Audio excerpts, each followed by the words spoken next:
എല്ലാവർക്കും എൻ്റെ നമസ്കാരം. ഞാൻ ഇവിടെ വന്നപ്പോൾ സത്യം പറഞ്ഞാൽ എനിക്ക് തോന്നിയൊരു സന്തോഷം എന്താണെന്ന് വെച്ചാൽ, ഞാൻ തിരിഞ്ഞു നോക്കിയപ്പോൾ അവിടെ വനിതകളുണ്ട്, വലത്തോട്ട് നോക്കിയപ്പോൾ അവിടെയും വനിതകളുണ്ട്. പക്ഷേ ഇത്രയും കാലം കോൺഗ്രസ് പാർട്ടിയിൽ ഒരു വനിതേനെ നിങ്ങൾ മുമ്പിൽ കണ്ടിട്ടുണ്ടോ? കെ കരുണാകരൻ്റെ മകളായതുകൊണ്ട് രണ്ടാം നിരയിൽ ഒരു മൂലയ്ക്ക് കസേര ഇട്ട് തരും. ബാക്കിയുള്ളവർ ഇരിക്കാൻ പെണ്ണുങ്ങളില്ലാത്തതുകൊണ്ട് അധികം മുഴുവൻ പുരുഷന്മാരാണ്. സ്ത്രീകളെ അപമാനിക്കുക, വേദനിപ്പിക്കുക, സങ്കടപ്പെടുത്തുക, ഇതെല്ലാം സഹിച്ച് നിന്നൊരാളാണ് ഞാൻ ഒരു പാർട്ടിയും ഇതുവരെ മാറിയിട്ടില്ല. പക്ഷേ ഞാൻ എല്ലാ പാർട്ടികളെ പറ്റിയും പഠിക്കുന്ന ഒരാളാണ്. എന്നെ ആകർഷിച്ചത് മോദിജി തന്നെയാണ്. അദ്ദേഹം പറഞ്ഞ ഒരു വാക്ക്, എൻ്റെ കുടുംബം ഭാരതം. അദ്ദേഹത്തിൻ്റെ കുടുംബത്തിലേക്ക് ഒരു അംഗമായി ചേരാൻ ഞാൻ അന്ന് തീരുമാനിച്ചു. കാരണം അദ്ദേഹത്തിന് നമ്മൾ പറഞ്ഞ മാതിരി അദ്ദേഹത്തിൻ്റെ വീട് എന്ന് പറയുന്നത് ഭാരതമാണ്. ഓരോരുത്തർക്കും, പ്രത്യേകിച്ച് സ്ത്രീകൾക്ക് കൊടുക്കുന്ന ആ ബഹുമാനം, ചെറുപ്പക്കാരെ വളർത്താനുള്ള വികസന പദ്ധതികൾ. കാരണം ഏറ്റവും അധികം കേരളത്തിൽ വികസനം ചെയ്ത ഒരു പിതാവിൻ്റെ മകളാണ് ഞാൻ. അതുകൊണ്ട് ഏത് പാർട്ടിയാണെങ്കിലും കേരളത്തിലെ ജനങ്ങൾക്ക് ഗുണം കിട്ടുന്നത് ആരാണെങ്കിലും അതിൽ നിൽക്കുക എന്നുള്ളത് നമ്മുടെ ഒരു കടമയാണ്. അതുപോലെ തന്നെ എല്ലാവരും എന്നോട് ചോദിച്ചൊരു കാര്യമുണ്ട്, എന്തുകൊണ്ട് BJP? ഞാൻ അവരോടും പറഞ്ഞ ഉത്തരം അതാണ്. കാരണം ഞാൻ BJP എന്ന പാർട്ടിയെ ഞാൻ ബഹുമാനിക്കുന്നു. അതിൽ കൂടുതൽ ഞാൻ മോദിജിയെ സ്നേഹിക്കുന്നു. കാരണം അതിന് നല്ലൊരു നായകൻ വേണം. അത് ഏത് പാർട്ടിക്കായാലും വേണം. ഇന്ന് കോൺഗ്രസ് പാർട്ടിക്കും മാർക്സിസ്റ്റ് പാർട്ടിക്കും ഇല്ലാതായത് നല്ലൊരു നേതൃത്വമാണ്. നമ്മൾ ഡൽഹിയിൽ പോയാൽ പണ്ടത്തെ കാലത്തൊക്കെ എത്രയോ അധികം നല്ല നേതാക്കളെ കാണുകയായിരുന്നു. അവരെല്ലാം പൊഴിഞ്ഞു പോയി. ഇനിയിപ്പോൾ ഈ ഇലക്ഷൻ കൂടി കഴിഞ്ഞാൽ എനിക്ക് തോന്നുന്നു ഏകദേശം AICC ആസ്ഥാനം അടച്ചു പൂട്ടേണ്ടി വരും. കാരണം കോൺഗ്രസ് പാർട്ടി ഉണ്ടാക്കിയ AO ഹ്യൂമും പിന്നെ നമ്മുടെ ഇവിടെ നിന്ന് ഒരു പ്രമുഖനായിട്ടുള്ള നേതാവും അവിടെ പോയിട്ട് ഒരാൾ പാർട്ടി ഉണ്ടാക്കി, ഒരാൾ പാർട്ടി നശിപ്പിച്ചു. അവസാനം ഈ രണ്ടുപേരുടെ ഫോട്ടോ മാത്രം എൻ്റെ മുമ്പിൽ കാണാം. കാരണം ഇവരൊക്കെ എന്ന് പറഞ്ഞാൽ എല്ലാവരെയും പറഞ്ഞു വിടുക പാർട്ടിയിൽ നിന്ന്. ഇപ്പം ഞാൻ തന്നെ വരണമെന്ന് ആഗ്രഹിച്ചപ്പോൾ പലരും എന്നെ വിളിച്ചു. ശരിയാണ്, കോൺഗ്രസ് വിളിക്കാത്ത ഒരാളുണ്ട്, അത് ഞാൻ എപ്പോഴെങ്കിലും നിങ്ങളോട് പറയാം. അപ്പം പിന്നെ അദ്ദേഹമാണ് ഏറ്റവും കൂടുതൽ എനിക്കെതിരെ കിടന്ന് ചിലയ്ക്കുന്നത്. അവർക്കൊക്കെ ഞാനിവിടുന്ന് പോകണം. കെ കരുണാകരൻ്റെ മക്കളെ കോൺഗ്രസ്സിന് വേണ്ട. അത് കെ മുരളീധരന് അടുത്ത് തന്നെ അത് മനസ്സിലായിക്കോളും. അദ്ദേഹം പിന്നെ വൈകി മനസ്സിലാക്കില്ല. എൻ്റെ സഹോദരനാണ്, എനിക്ക് അദ്ദേഹത്തെ പറ്റി ഒന്നും ഞാൻ പറയില്ല, കാരണം സംസ്കാരം അതല്ല. പക്ഷെ അദ്ദേഹം വൈകി ചിന്തിക്കുന്ന ഒരാളാണ്. അതുകൊണ്ട് അദ്ദേഹത്തിന് വേണ്ടിയുള്ള ഒരു പരവതാനി വിരിച്ചിട്ടാണ് ഞാൻ ഇങ്ങോട്ട് പോകുന്നത്. നമുക്കറിയാം, ശ്രീ കെ കരുണാകരൻ പോയതോടുകൂടി ഒരു പ്രമുഖമായ ഒരു സമുദായം കോൺഗ്രസിൽ നിന്ന് അകന്നു. അവരിപ്പോഴും പോയിക്കൊണ്ടിരിക്കുകയാണ്. അതുപോലെ തന്നെ ഈ പത്തനംതിട്ടയൊക്കെ എടുക്കുമ്പോൾ നമുക്ക് നോക്കിക്കോളൂ, ഇവിടുത്തെ പ്രബലമായൊരു വിഭാഗം LDFൻ്റെ കൂടെ പോയി, അവരും കോൺഗ്രസിൻ്റെ അകന്നു. ഇങ്ങനെ എല്ലാവരും മാറി പോയിക്കൊണ്ടിരിക്കുകയാണ്. അപ്പോൾ ഇന്നത്തെ കാലത്തെ ജനങ്ങൾക്ക് പാർട്ടിയൊന്നും അല്ല വേണ്ടത്. അവർ വികസനം, എന്താണ് കേരളത്തിന് കിട്ടാൻ പോണേ, അല്ലെങ്കിൽ കേരളത്തിൻ്റെ ഞങ്ങളുടെ അടുത്ത തലമുറ, ഇന്ന് ഏത് തലമുറയാണ് ഇവിടെ പഠിക്കാൻ നിൽക്കുന്നത്? കഴിയുമ്പോഴേക്കും കാനഡയും ഇംഗ്ലണ്ടൊക്കെ പോവും. എന്തുകൊണ്ട്? ഇവിടെയുള്ള സൗകര്യമില്ല. അത് ഞാൻ പ്രതീക്ഷിക്കുന്നത് മോദിജിയുടെ കയ്യിൽ നിന്ന് മാത്രമാണ്. കാരണം നമ്മൾ നമ്മുടെ മക്കളെ കണ്ടുകൊണ്ടാണ് ജീവിക്കാൻ ആഗ്രഹിക്കുന്നത്. അവരൊക്കെ ഇന്ന് ഇന്ത്യ വിട്ട് പോവുകയാണ്. എന്താ പറയേണ്ടത്, അച്ഛനും അമ്മയും ഒറ്റയ്ക്കാവുന്ന ഗ്രാമങ്ങളുണ്ടെന്ന് ഇവിടെ. അതൊന്നുമില്ലാതെ എല്ലാവരും സന്തോഷത്തോടുകൂടി പഴയ കാലത്ത് ജീവിക്കുന്ന ഒരു കാലം ഞാൻ സ്വപ്നം കാണുന്നുണ്ട്. പിന്നെ കോൺഗ്രസ് നശിച്ച് താഴത്തെത്തി എന്ന് എനിക്ക് ഈ അടുത്ത കാലത്താണ് കൂടുതൽ തോന്നിയത്. കാരണം പണ്ടൊക്കെ ഈ UDF എന്ന് പറഞ്ഞ പ്രസ്ഥാനം ഉണ്ടായത് തൃശ്ശൂർ എൻ്റെ വീട്ടിലാണ്. എൻ്റെ വീട്ടിലൊരു ഓഫീസ് റൂമുണ്ട്. അതൊന്നും ഇപ്പോൾ ആരും പറയില്ല, പറഞ്ഞാൽ അവർക്ക് നാണക്കേടാണ്. കാരണം ഇപ്പോൾ വന്നവരാണ് UDF ഉണ്ടാക്കിയതെന്നാണ് അവർ ഭാവം കണ്ടാൽ തോന്നുന്നത്. ആ റൂമിൽ നിന്നുണ്ടായ UDF അന്ന് കോൺഗ്രസ് പറയുന്നതിനപ്പം UDFൽ ഒന്നും നടക്കില്ല. പക്ഷെ ഇന്ന് പ്രമുഖമായൊരു സമുദായം അവരെ എന്താ പറയണ്ടത്, അവർ പറയണത് നമ്മൾ കേൾക്കേണ്ട ഗതികേടിലേക്ക് എത്തി. ഒരു വാക്ക് തിരിച്ചു പറയാനുള്ള ധൈര്യം ഇന്ന് കോൺഗ്രസിനുണ്ടോ?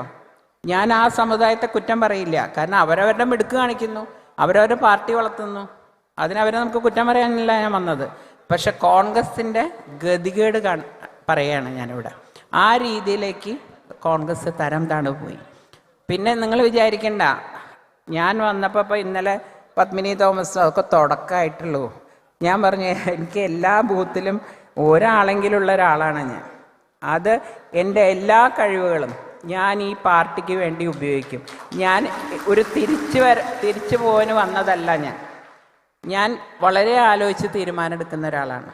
അറിയാമല്ലോ, ഇത്രയും ചവിട്ടും കുത്തും അപമാനവും എല്ലാം സഹിച്ച് ആ പാർട്ടിയിൽ ഞാൻ നിന്നിരുന്നു. പല രാത്രികളിലും ഞാൻ വന്ന് കരയാറുണ്ട്. കാരണം അത്രയധികം പുച്ഛമാണ് സ്ത്രീകളോട്. അത് എത്ര വലിയ ആളുടെ മക്കളായാലും കുഴപ്പമില്ല, അത് പെണ്ണായോ തീർന്നു. അതുകൊണ്ടാണ് എനിക്കിവിടെ വന്നപ്പോൾ സത്യം പറഞ്ഞാൽ എനിക്ക് അഭിമാനം കൊണ്ടാണോ സന്തോഷം കൊണ്ടാണോ എൻ്റെ കണ്ണ് നിറഞ്ഞു. കാരണം ഇങ്ങനൊരു രംഗം എൻ്റെ ജീവിതത്തിൽ ആദ്യമായിട്ട് കാണാം. എത്രയോ കൊല്ലത്തെ രാഷ്ട്രീയ പ്രവർത്തനത്തിനിടയിൽ പെണ്ണുങ്ങൾ, ഇനി അഥവാ പെണ്ണുങ്ങളുടെ സീറ്റൊന്ന് മുമ്പിലിട്ടാൽ നേതാക്കന്മാർ വന്ന് അത് കീറി പിന്നിലേക്ക് ഇടും. അവർ കയറിയിരിക്കും. നമ്മൾ ആരോട് ചോദിക്കും? കാരണം നമ്മുടെ പേരേ ഇല്ല, ആ പേരൊക്കെ അങ്ങ് വെട്ടും. അപ്പം ആ രീതിയിൽ സ്ത്രീകൾക്കും ചെറുപ്പക്കാർക്കും ഇന്ന് 50 വയസ്സിന് താഴെ എത്ര പേരുണ്ട് കോൺഗ്രസ് പാർട്ടിയിൽ? നമ്മളൊരു യൂത്ത് കോൺഗ്രസ് മീറ്റിംഗ് നടത്തിയാൽ യൂത്ത് കോൺഗ്രസ്സിൽ വരുന്നൊക്കെ 55-60 വയസ്സായ ആൾക്കാരാണ്. അപ്പം ആ രീതിയിൽ പാർട്ടി വല്ലാണ്ട് ക്ഷീണിച്ചു പോയി. അഹങ്കാരത്തിന് മാത്രം ഒരു കുറവും വന്നിട്ടില്ല. എല്ലാവർക്കും ആവശ്യമുള്ള അഹങ്കാരവും എല്ലാം ഉണ്ട്. അതായത് ഒരാൾ പാർട്ടി നന്നാക്കാനാണ് ഇന്ന് BJP ഒക്കെ ശ്രമിക്കുന്നത്. ഇവർ പാർട്ടിയിൽ നിന്ന് ആരെങ്കിലും പൊക്കോട്ടെ എന്ന് വെച്ചിട്ടാണ്.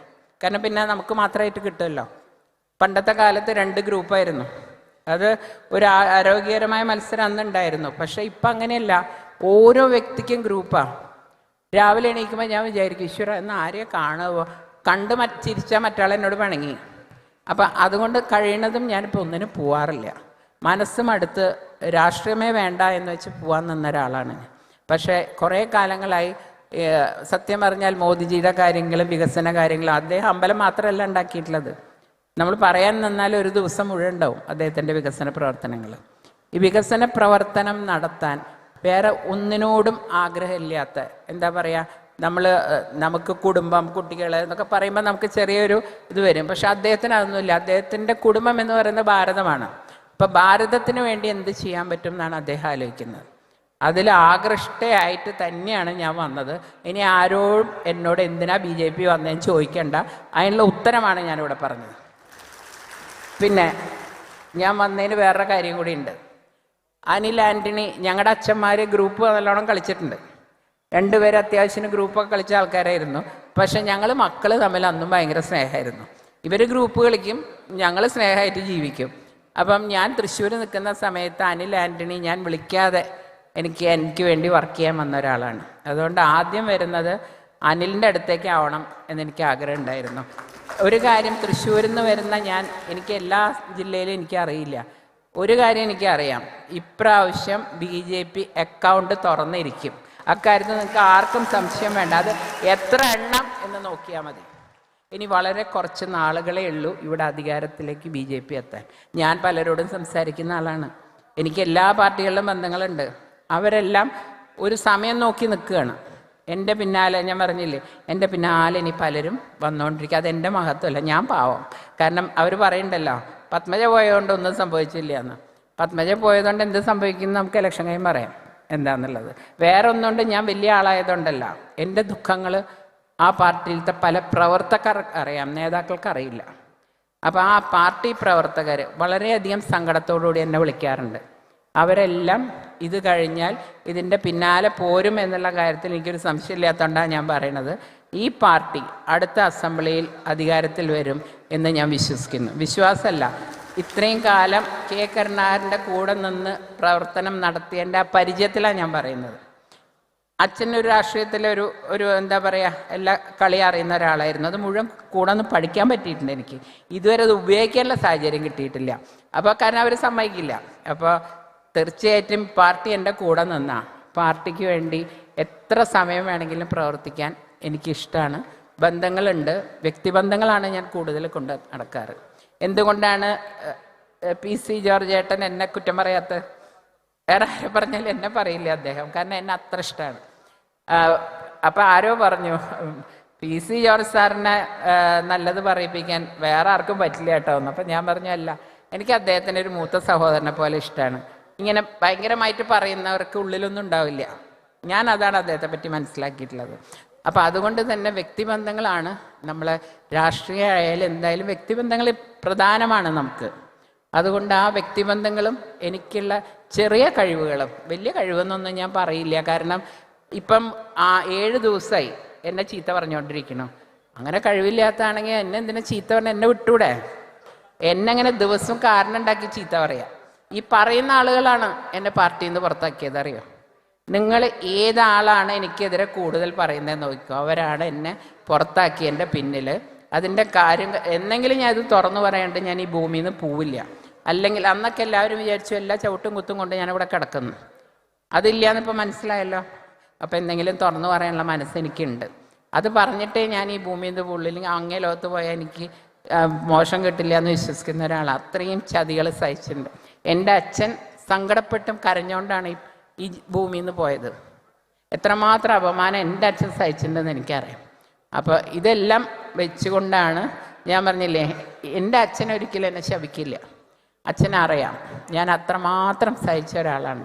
അതുകൊണ്ട് നിങ്ങളുടെ എല്ലാം അനുഗ്രഹവും സഹായവും മനസ്സുകൊണ്ടുള്ള ഒരു പ്രാർത്ഥനയും എൻ്റെ കൂടെ ഉണ്ടെങ്കിൽ തീർച്ചയായിട്ടും എനിക്ക് എന്നെക്കൊണ്ട് പറ്റുന്ന മാതിരി ഈ പാർട്ടിക്ക് ഞാൻ തീർച്ചയായിട്ടും എല്ലാ സ്ഥലത്തും ഞാൻ പ്രചരണത്തിന് വരാമെന്ന് പറഞ്ഞിട്ടുണ്ട്. എന്നെക്കൊണ്ട് പറ്റുന്ന പോലെ തീർച്ചയായിട്ടും നിങ്ങൾ അനിൽ ആൻ്റണീനെ ജയിപ്പിക്കണം.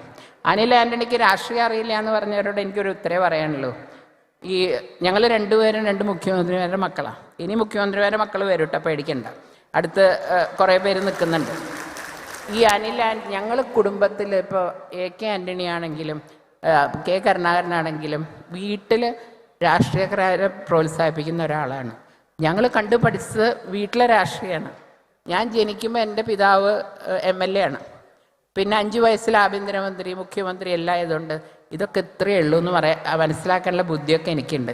അതുകൊണ്ട് ഈ പാർട്ടിയിലേക്ക് വരുമ്പോൾ എനിക്ക് പ്രവർത്തിക്കാനുള്ളൊരു സ്വാതന്ത്ര്യം മാത്രം തരണമെന്നേ ഞാൻ പറഞ്ഞിട്ടുള്ളൂ. ഒന്നും ഞാൻ ചോദിച്ചിട്ടില്ല. കാരണം എല്ലാ ഉയർച്ചയ്ക്കും ഒരു പതനമുണ്ട് എന്ന് വിശ്വസിക്കുന്ന ഒരാളാണ് ഞാൻ. അപ്പം അതുകൊണ്ട് ഞാൻ എന്തെങ്കിലും ചോദിച്ചിട്ടാണ് എന്നുള്ളത് നിങ്ങൾ ആരും വിചാരിക്കേണ്ട. നിങ്ങളുടെ കൂട്ടത്തിൽ നിങ്ങളുടെ ഒരാളായിട്ട് ഞാനുണ്ടാവും. ഞാൻ പറയും 9 വയസ്സ് തൊട്ട് 90 വയസ്സുകാരുടെ പത്മേച്ചിയാണ് ഞാൻ, നിങ്ങളുടെയും പത്മേച്ചിയാണ്.